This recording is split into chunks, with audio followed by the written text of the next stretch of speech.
এই বাংলাদেশে একের পর এক ধর্ষণ হচ্ছে।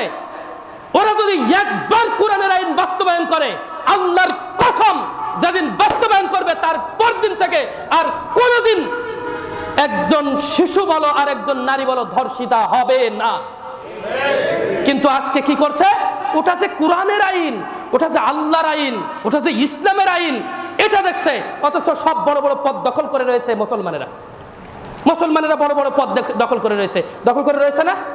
দখল করে রয়েছে। আজকে এই যে আসিয়া হত্যা, যে ধর্ষণ হলো, আসিয়া ছোট্ট একটা শিশু, 8 বছরের একটা শিশু আসিয়া ধর্ষিতা হলো, অথচ বিচার। আসিয়া মরে গেল, ওই খুনি এখনো পর্যন্ত বেঁচে আছে। আসিয়া মরে গেল, ওই খুনি এখনো পর্যন্ত বেঁচে আছে। অথচ আল্লাহ রাসূল সাল্লাল্লাহু আলাইহি ওয়াসাল্লাম হাদিস থেকে যেটা আমরা পাচ্ছি, জিনাকারী যে জিনা করবে, যদি ওটা প্রমাণ হয়, প্রমাণ হওয়ার সাথে সাথে ওকে মৃত্যুদণ্ড দিতে হবে, যে কোনো মূল্যে, যে কোনো ভাবে, যদি সে প্রমাণিত হয়। আসিয়া ধর্ষিতা, ধর্ষণ হয়েছে, প্রমাণিত না? প্রমাণিত না? এখনো পর্যন্ত ঝুলিয়ে রেখেছে কেন? মসজিদে একজন, আল্লাহ রাসূল সাল্লাল্লাহু আলাইহি ওয়াসাল্লামের সময় মসজিদে এক মহিলা সালাত আদায় করতে আসছে। হঠাৎ করে একজন কি করেছে? তার গায়ের চাদর দিয়ে তাকে ঢেকে নিয়ে তাকে নিয়ে ধর্ষণ করেছে।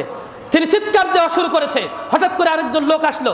লোক আসার সাথে সাথে ওই ব্যক্তি পালিয়ে গেল, যে ধর্ষক, ও ব্যক্তি পালিয়ে গেল। ওদিক থেকে মুহাজির সাহাবীরা, একদল সাহাবীরা আসছে।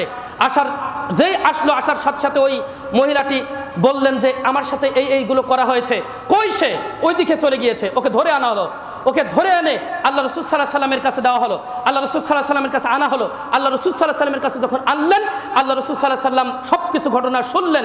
শোনার সাথে সাথে ওই ধর্ষণকারী ব্যক্তি বলছে যে ইয়া রাসূলুল্লাহ সাল্লাল্লাহু আলাইহি ওয়াসাল্লাম, হ্যাঁ আমি ওকে ধর্ষণ করেছি। সাথে সাথে আল্লাহ রাসূল সাল্লাল্লাহু আলাইহি ওয়াসাল্লাম বললেন যে এই মহিলাকে তোমরা ছেড়ে দাও, আল্লাহ তোমাকে ক্ষমা করবে বলে দিলেন।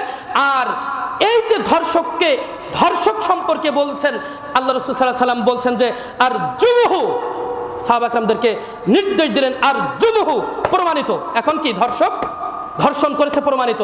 আর জুমুহু, একে কি করো? রজম করো। রজম বলতে বুক পর্যন্ত পুঁতে পাথর মেরে মেরে ওকে হত্যা করো।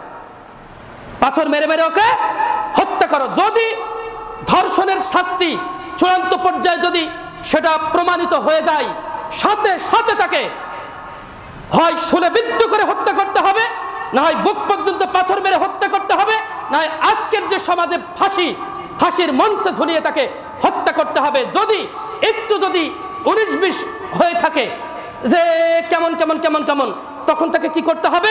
আল্লাহর কোরআনের আয়াত দ্বারা প্রমাণিত তাকে এক হাত এবং এক পা উল্টা দিক থেকে কর্তন করতে হবে। যদি ডান হাত কাটে বাম পা কেটে দেবে, যদি বাম হাত কাটে ডান পা কেটে দেবে। ও মুসলমান, এখনো পর্যন্ত ধর্ষক কিভাবে জীবিত থাকে? আর আমার বোন আসিয়া সে মৃত্যুবরণ করলো ধর্ষণ হওয়ার জন্য। এটা কি বাংলাদেশের কোন মুসলমান বিচার করতে পারে? এই বিচার মেনে নিতে পারে কেউ?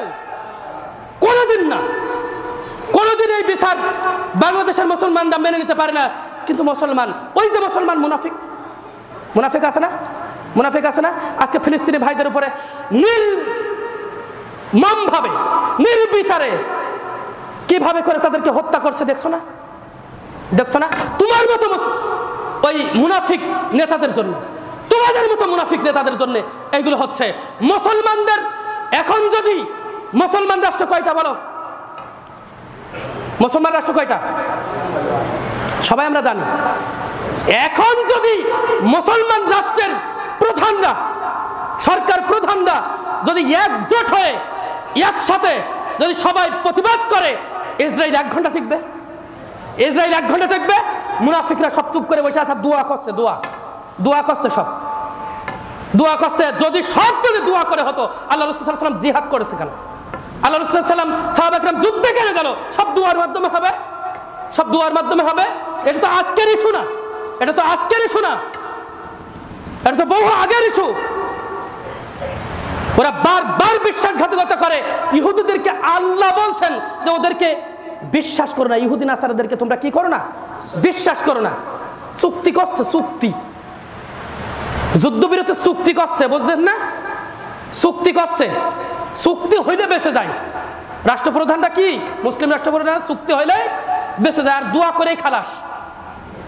মুনাফিকি করার জায়গা পাও না তুমি। আজকে এখন তুমি বলো যে ইসরায়েলকে 1 ঘন্টার মধ্যে আমরা ধূলিসাৎ করে দেবো, কোনো ব্যাপারই না, মুসলমান পারে। কিন্তু মুসলমান রাষ্ট্রপ্রধানরা সব কি মুখে কুলু পেটে বসে আছে, মুখে কুলু পেটে বসে আছে।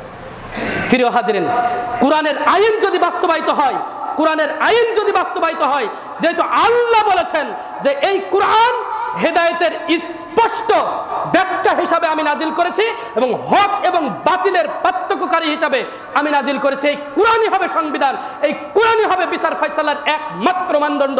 যদি হয়, আজকে থেকে সমস্ত অপরাধ দেখবেন কালকে থেকে কমে গিয়েছে। কিন্তু আজকে ও করবে না, তো ও করবে না। অথচ তারা সবাই কি বলেন? মুসলিম। সবাই কি মুসলিম? আমি মুসলিম, রোজা রয়েছে, আবার সব রোজা, তোগের রোজা তোগের। প্রিয় হাজিরিন, সাধ্যমতো আমরা চেষ্টা করব ওই ফিলিস্তিনদের সহযোগিতা করার জন্য, অর্থ দিয়ে, এবং বিশেষ করে আমাদের এখন অর্থ আর দোয়া। অর্থ পাঠানোর মাধ্যম আছে, অর্থ পাঠাবো, আর কি করব? দোয়া করব ইনশাআল্লাহ। এই মুহূর্তে আমাদের তো আর কিছু করার নেই, আমাদের যেটা আছে আমরা অর্থ দিয়ে সহযোগিতা করতে পারি, আর কি দোয়া করতে পারি। যারা করবে, যাদের করার ক্ষমতা আছে, ওরা করছে দোয়া। ওরা কি করছে? দোয়া।